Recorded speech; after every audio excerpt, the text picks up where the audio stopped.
الحمد لله وكفى وسلام على عباده الذين اصطفى أما بعد فأعوذ بالله من الشيطان الرجيم بسم الله الرحمن الرحيم شهر رمضان الذي أنزل فيه القرآن هدى للناس وبينات من الهدى والفرقان فمن شهد منكم الشهر فليصم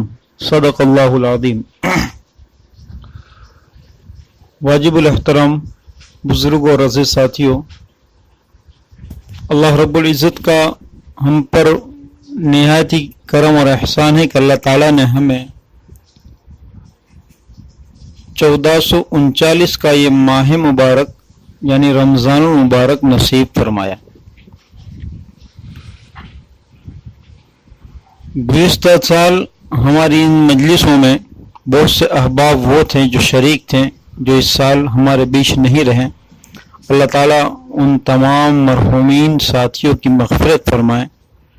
دوستو، اسی طرح یہ ماہ مبارک ہماری زندگیوں میں ہر سال آتا رہے گا اور ایک دن ہمیں بھی چلے جانا ہے۔ اللہ تعالیٰ ہمیں اس بابرکت مہینے کی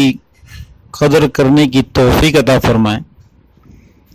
میں نے آپ حضرات کے سامنے کلام اللہ شریف کی جو آیت کریمہ سورہ بقرہ سے تلاوت کی ہے، جس میں اللہ تعالیٰ نے اس مبارک مہینے کی فضیلت اور اہمیت کو بیان کیا ہے۔ اللہ تعالیٰ ارشاد فرماتے ہیں کہ رمضان المبارک کا مہینہ جس میں ہم نے قرآن مقدس کو نازل کیا، جو لوگوں کے لیے ہدایت ہے اور ہدایت کی واضح نشانیاں ہیں، جس میں اور حق اور باطل کے درمیان فیصلہ کرنے والی یہ کتاب ہے۔ پس تم میں سے جو شخص بھی رمضان المبارک کو پائے اسے چاہیے کہ وہ روزہ رکھیں۔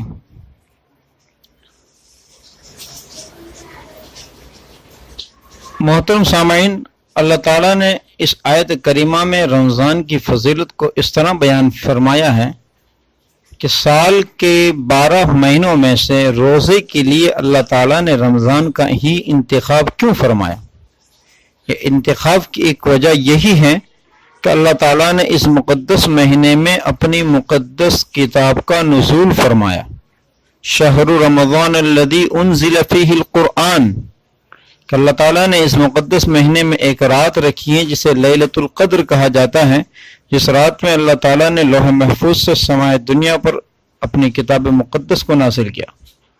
اور آسمان دنیا سے حضرت محمد رسول اللہ صلی اللہ علیہ وسلم کی ذات گرامی پر نبوت کے مختلف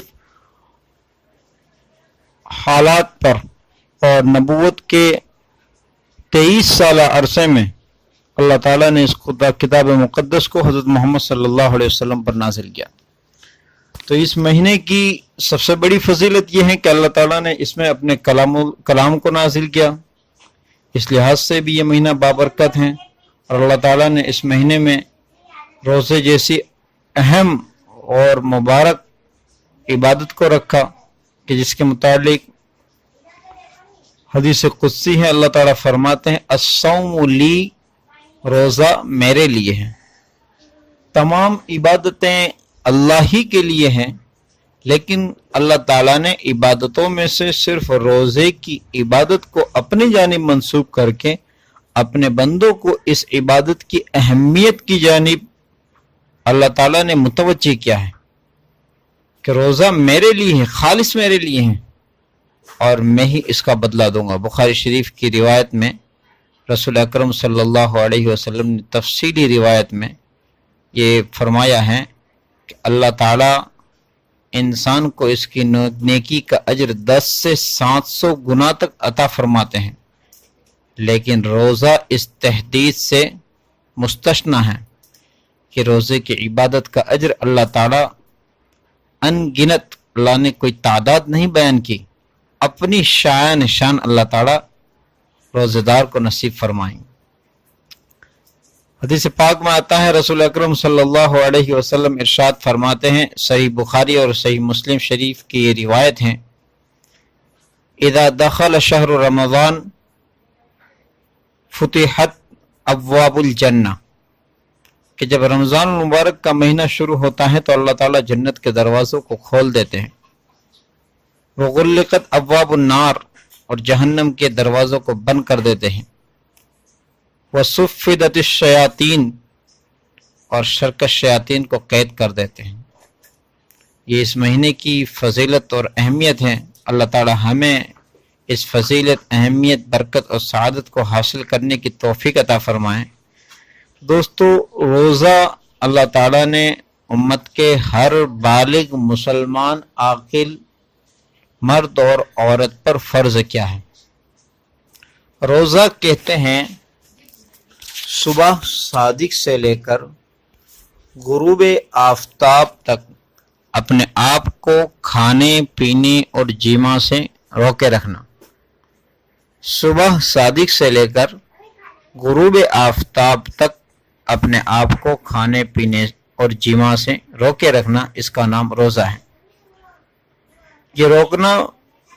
کھانے پینے اور جیما سے اور اپنی خواہشات کو کنٹرول میں رکھنا، خواہشات کو دبا کے رکھنا، یہ خالص اللہ کے لیے ہوتا ہے۔ اسی لیے اللہ تعالیٰ فرماتے ہیں کہ بندہ جب یہ کام اللہ کے لیے کرتا ہے، اپنے کھانے پینے سے رکتا ہے، اپنی خواہشات، جائز خواہشات سے رکتا ہے، تو اللہ تعالیٰ اس کی زندگی میں خوف خدا اور پرہیزگاری نصیب فرماتے ہیں۔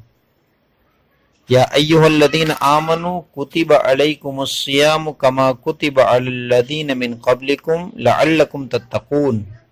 انشاءاللہ اس آیت کریمہ کا شان نزول میں آئندہ کل آپ حضرات کے سامنے پیش کروں گا، لیکن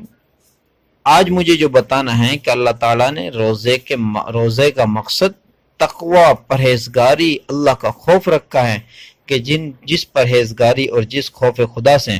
ہم صبح صادق سے لے کر غروب آفتاب تک روزے کی حالت میں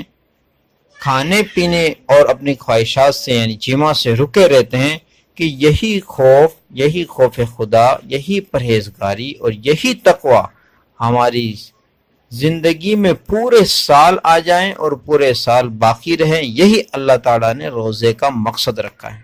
اللہ تعالیٰ ہم تمام کو اس بابرکت مہینے کی قدر کرنے کی توفیق عطا فرمائے۔